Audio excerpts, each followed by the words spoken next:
This is the story of the East Midlands journey over the first year of the National Dementia Strategy. The Dementia Strategy was launched in February 2009, and it was my role to get people involved who were currently living with dementia. What we did, we started a discovery programme of actively listening to people living with dementia and their carers about what was working well for them at that current time. This led into creation of a regional vision where we pulled a lot of people together in one room. We spent the whole day looking at what it would look like if we had a dream service.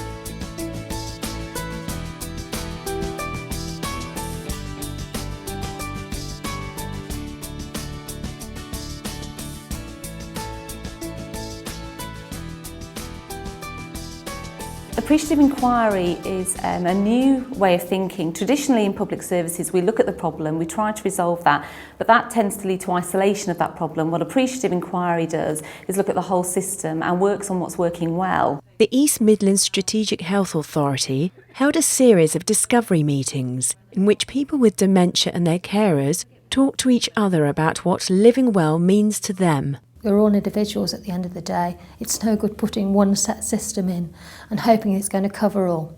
It won't. Being able to do things that I didn't think I was going to be able to do. I've been able to do almost anything that I want to do. Living well with dementia. To me, is the help that I get at home. The friends that I've made through dementia. My family, but most of all my husband. The time spent with him. Unfortunately, he has lost the ability to speak,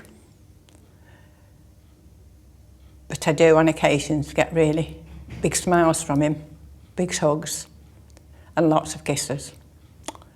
So from that point of view, that's my living with dementia. An early message was that we are in it together. This is something that can affect everyone and will become a real challenge for us all over the next 50 years. This core group of people with dementia and their carers worked together to plan a regional summit meeting. What would I like to see coming out of the conference in October? Real evidence that the people that can make a difference have listened to what's being said, by the actions that they take and the changes that ensue from those actions. I think I would like people to be able to have their diagnosis earlier and be aware of what help and benefits are available to them. They might not need them right away, but they need to know what's there, what's out there for them. I'm hoping to make a change because I've seen the system and know that it's not right. The only way that we can change the system is to stand up and say, this is not right, this is not what we need. So the time is right now to stand up and say, this is the time to make the changes. You need to listen to people, what people with dementia have actually got to say. You need to respond to that and you need to change. Time is now. Their stories and wishes were captured on film, in writing, as pictures and as posters to inform the regional summit. At the regional summit we had 180 people and we were really conscious to get a real diagonal slice of staff to be attending there. We wanted staff who were working on the front line, we were wanting staff who were managing services. We had managers there from care homes, from the acute hospital, we had staff from the ambulance service, from the voluntary service. So we tried to ensure that across the East Midlands we had lots and lots of different people that were there who would be affected by the decisions that we made. We used art for people to be able to express what they were thinking, what they were dreaming about, and people said that they found that really helpful because they had a lot of information in their heads, but getting it down on pieces of paper was making them able to understand the system more, but also enable creativity. So when we're looking at new services, it was getting people to think slightly different about the traditional services. The regional summit gave us a regional vision, so people were able to go away with that vision and try and implement it into their local areas. So they took stories away with them about what a perfect service would look like and what people really wanted out of that service, and all of that fed into the workshops. So the workshop was a process about getting from A to B, but what the vision did was get people focused on what local people really wanted. Workshops were held in Northamptonshire, Leicestershire, Derbyshire, Nottinghamshire and Lincolnshire between November 2009 and March 2010. In facilitating the workshop, we started really looking at what all the localities wanted to do and what they wanted to get out of service improvements around the dementia strategy. And we needed to run 25 workshops across the whole of the region. That's a massive, big project. We visited each location at different stages of their discovery journey. In the first workshop, commissioners, professionals, people with dementia and their carers came together to map a baseline of current local services and to imagine what their ideal service would look like in the future. The sharing of information brought people together to produce thoughts of a common vision for which dementia services should be available in the future. The success we would like to see is a seamless individual focus of service accessible by all. We would like a charter for dementia where users and carers are made aware of what good practice is and what they can expect from a service. Participants were amazed to discover local services they had not known existed and explored areas of duplication and overlap. Having found out which services are currently available, they were assessed between mild, mid, and later stages of dementia, focusing on how they met the needs of people with dementia and their carers. This exercise was designed to highlight the gaps in the services and how they could be improved. In terms of training for carers, again we hedged our bets. We sort of went for a full gap. They're suggesting that there's nothing dementia specific, may be right or might be wrong. Training was highlighted as a gap for everyone. Using the information from the previous two workshops, the Dementia Classification was split into 4 stages, ranging from early onset to end of life.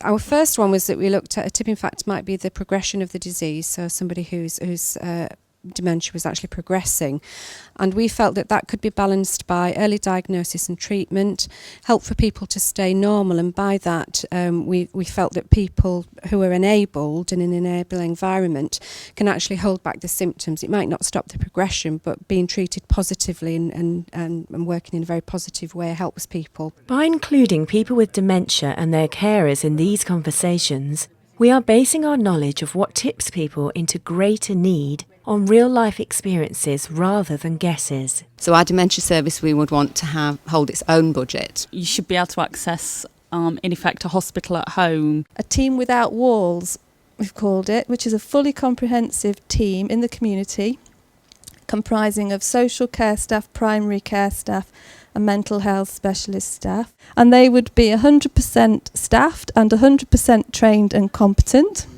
And they'll be available 24 hours a day with very easy access. I think traditionally, if we haven't engaged with people, we get the decisions wrong. And I think by asking the people who the decisions affect, that's when we get the right answers. And I think if we can take those answers and put them into our strategies, we're more likely to get a better outcome.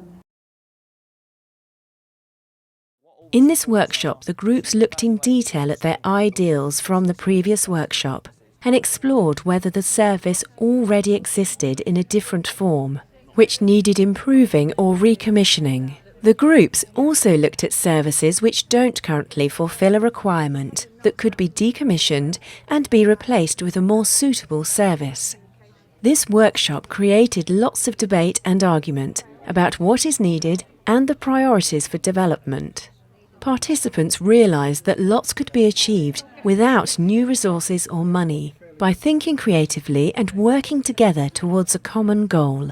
Our reflections were that there is much work that could be done to unify the current services rather than actually buy anything new. The first specification we looked at writing was an awareness campaign, and through the conversation, through writing it all out, we can actually do a campaign in line with the National Dementia Strategy Week in July, and we can deliver that free with a couple of people around the table because all the products there, the models there. So we've actually, at the beginning of the day, made an assumption that we need all these millions of money, but we can meet one of our objectives free. People come together and go on a journey of learning and discovery. So the consequence of that is better outcomes, a better journey through services for someone with dementia, and hopefully, and importantly, cost savings.